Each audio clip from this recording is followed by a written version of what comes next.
ilma internetita tänapäeval oleks üsna võimatu ette kujutada. Õnneks on tänu Euroopa Liidu taasterahastule siis võimalus valguskaabli kaudu seda internetti viia ka nendesse piirkondadesse, kus see varasemalt polnud võimalik. Ma käisin ühes Eestimaa kaugemas otsas vaatamas, kuidas internet sinna on jõudnud.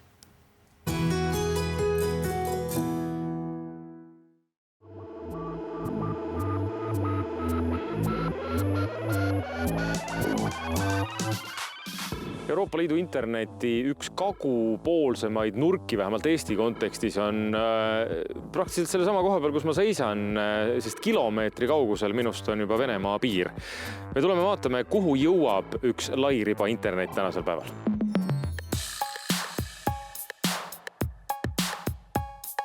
Milline on aastal 2024 interneti kättesaadavus Setomaal? Kuna Setomaa vald on ka niisugune omapärane pikk soolikas, nagu mida me ütleme siin, siis see internet on ka seal arvatavasti nagu eri kohtades väga erinev. Vajalikud asutused, keskused või suuremad keskused, seal on internet juba täitsa hea, et teinekord võrrelda mingi linnas oleva mingi internetiga. Kuidas teil on koolis internetiga? Kas kõigil on laptopid on ees, kas kõigil on wifi laes? Koolimaas on suhteliselt okei, selles mõttes, et leviauke on. Kuigi on mõned kooli üksikud nurgad, kus tõesti wifi ei levi ja ei saagi seal nagu koolitööd teha arvutis. Aga üldmääral saab hakkama.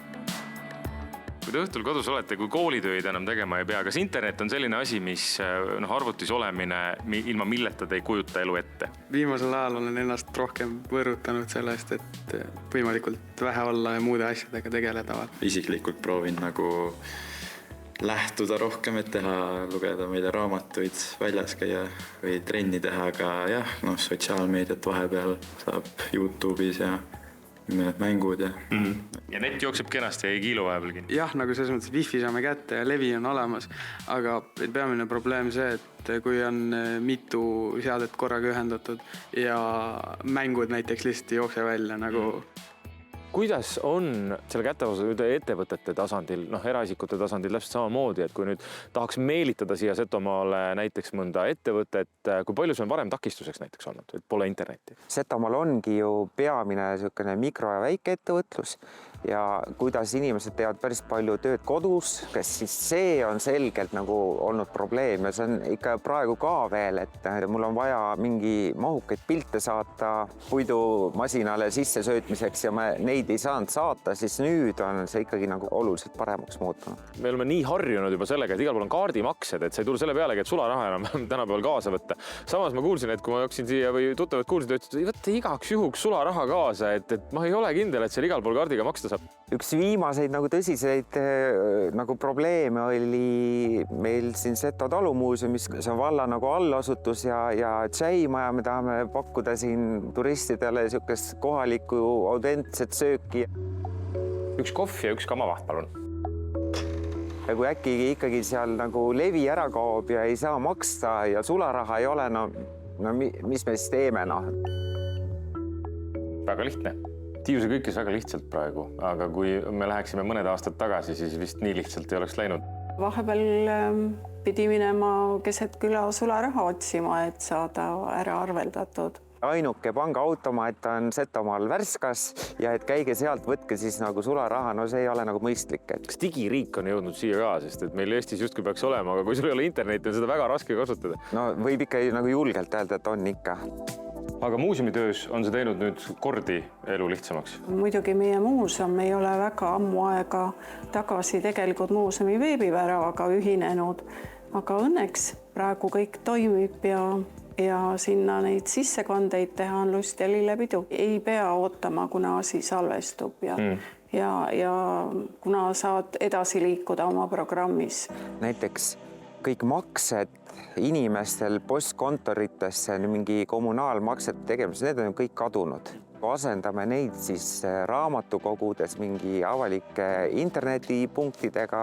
Kui populaarne nüüd internetipunkt Saatses on? Internetipunkt on ikka väga populaarne, sest meil on eakate inimeste piirkond ja kõik tulevad abi paluma, sest meil on ju see e-riik. mis need põhilised asjad on, mis teha tuleb tavaliselt siin? Kõik maksed tuleb Linda juures teha ja tema on see, kes meid aitab ükskõik kuidas, ükskõik milline, kui raske ka see ei oleks, aga tema oskab kõik välja võtta internetist. Linda on see IT-võlur siin, jah? Jah, on küll. Kas on mõni asi, millega Linda ka hätta jääb või Linda saab kõigega hakkama? Mul on küll ja küll keerulisi asju on, kus on vaja internetis otsida seda või toda, aga Linda leiab alati. No ma ütlen, et raamatukogus on internet olnud 21 aastat, et ma võin aastaga ära öelda 19. jaanuar 2004 sai internet. Me peame ilmselt natukene täpsustama, et internet, et see ei ole see vana modemiga, et tuleb hakata helistama kuhugi. Me räägime valguskaablist ikkagi, kiirest internetist tänasel päeval. Täpselt, me oleme nüüd nagu mitmete aastate jooksul nüüd tagasi vaadates saanud kõik sellised valla mingi allasutused ja kus on teeninduspunktid ja raamatukogud, need saanud sisuliselt kõik nagu niisuguse kiire interneti otsa. Ma saan aru, et nüüd on see kiire internet jõudnud siia mitte just väga ammu. Kas asjaajamine on kiiremaks ka läinud selle tõttu? Ikka tunduvalt on asjaajamine kiiremaks läinud. Kas teil kodus ka arvuti on ja internet on? Mul oli kodus arvuti, aga internetti ei olnud. Me pidime ühesõnaga loobuma sellest arvuti. Meil oli isegi ruuter, aga ikkagi internetti ei tulnud. Probleemiks on niisugune eemal olevad kohad, kuhu võib-olla ei ole jõudnud, aga sinna ka samm-sammult. No minu elan hästi piiri ääres ja nüüd meil on valguskaabel ja tänu sellele meil wifi on suhteliselt hea, aga varem oli, et vahepeal pidime küla teise otsa minema, et saaks oma internetti kasutada. Aga meil on just leviga probleeme, et mina ei saa enda andmesidet kasutada, sest lihtsalt ei ole. Kuidas selle leviga, mobiilileviga on siin? No mobiilileviga on niiviisi ikka jooksed ühest toast teise ja või siis koridori või kõik kuhu. Et igal pool ikka ei ole? Ei ole. Paremaks on muutunud ka kindlasti siis nagu niisugune õhu kaudu interneti saamine, mis see valguskaabel on toodud mastideni, põhikaablid on nagu ära toodud. Nüüd on sealt natuke veel edasi viia siis... Milline see roll on olnud selle kättesaadavusel Euroopa Liidu taasterahastul? Riigi poolt on nüüd loodud, et need, kes neid kaableid ehitavad või pakuvad või kes konkureerivad sellele nagu rahastule, siis nad ei saa seda üle Eesti teha nagu suvalises kohas, kus on nagu hästi palju tarbijaid, vaid need on nagu potid on ära jagatud maakondade kaupa ja isegi natuke valdade kaupa, et nad peavad ka tegema nagu selles nagu hajaasustuses ja nagu siin. Ma tean, et need rahad veel jätkuvalt tulevad, et mul on nagu hea meel, et nüüd ta hakkab jõudma ka rohkem inimesteni seal Metsakülas.